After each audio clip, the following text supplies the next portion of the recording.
নমস্কার, মম্মা চ্যানেলে আপনাদের সবাইকে স্বাগত। আজকে আমার রেসিপিটি হলো মাটন রেজালা।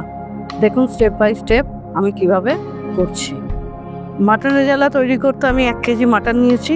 মাটনটাকে আমি দই, আদা, রসুন, কাঁচা লঙ্কার পেস্ট আর কিছুটা লবণ দিয়ে ম্যারিনেট করে আধ ঘন্টা মতো রেখে দেবো।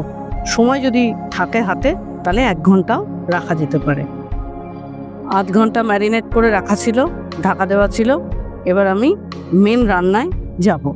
তার আগে বলে দিই, আমি এখানে একটা পেস্ট নিয়েছি।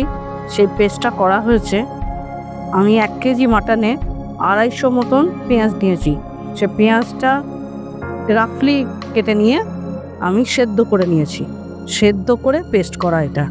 এবার আমি রান্নাটা শুরু করছি। কড়াইটা আমার গরম হয়ে গেছে। এবার আমি এর মধ্যে ঘি দেব। রেজালা সাধারণত ঘিয়েই রান্না করা হয়, মাটন যেহেতু অল্প ঘি দিলেই হবে। ঘিটা গরম হয়ে গেছে। এবার আমি এর মধ্যে গোলমরিচ আর 2টো শুকনো লঙ্কা দিয়ে দেবো ফোড়নে। এবার পেঁয়াজের পেস্টটা আমি দিয়ে দেবো। পেঁয়াজটাকে ভালো করে ভেজে নিতে হবে। পেঁয়াজটা একটু শুকনো শুকনো হয়ে গেছে, জলটা মরে গেছে। এবার আমি এর মধ্যে মাটনটা ছেড়ে দেবো।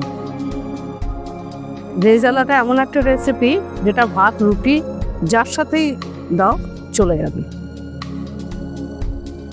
এবার ভালো করে নাড়িয়ে নাড়িয়ে এটাকে ভাজতে হবে। মাংসটা কিছুক্ষণ নাড়ানো হয়ে গেছে, কিছুটা কুক হয়ে গেছে মাংসটা। এবার আমি এর মধ্যে আরেকটা পেস্ট দেব। পেস্টটা হচ্ছে পোস্ত আর কাজু বাদাম। কিছুটা কাজু বাদাম আর কিছুটা পোস্ত নিয়ে আমি এই পেস্টটা করে রেখেছি। কিছুক্ষণ ভিজিয়ে রেখেছিলাম, তাতে পেস্টটা ভালো হয়েছে। এবার এই পেস্টটা আমি এর মধ্যে দিয়ে দেবো।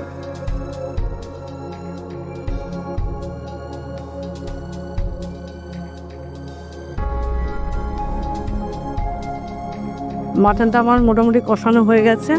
এবার যদি কেউ এটাকে কড়াই রান্না করতে চায় তাহলে এরকমই থাকবে।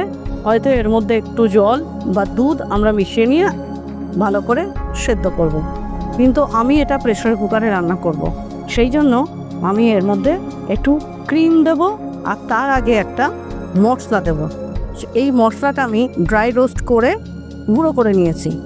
এর মধ্যে রয়েছে জায়ফল আছে, জাবিত্রী আছে, একটু গোটা ধনে আছে, কিছুটা লবঙ্গ আছে, 3-4টে মতো লবঙ্গ, 3-4টে মতন ছোটো এলাচ আর একটা বড় এলাচ।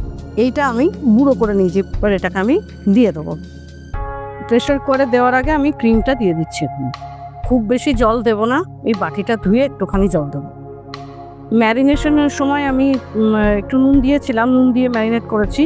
এবার আমি আরেকটু নুন দিয়ে দিচ্ছি। তার আগে একটু টেস্ট করে নেবেন যে নুনটা ঠিকমতো হয়েছে কিনা আর নুন লাগবে কিনা, এটা দেখে নেবেন। এবার আমি প্রেসার করে মাটনটা দিয়ে দিচ্ছি। মাটনটা আমি প্রেসার করে দিয়ে দিয়েছি। এবার আমি 3 থেকে 4টে সিটি দিয়ে নেব। এবার আমি প্রেসার কুকারের ঢাকনাটা খুলছি। আমি 4টে সিটি দিয়েছিলাম, দিয়ে খুলে একবার দেখে নিয়েছি। দেখলাম আরেকটু সেদ্ধটা দরকার, সেই জন্য আমি আরও 2টো সিটি দিয়ে নিয়েছি।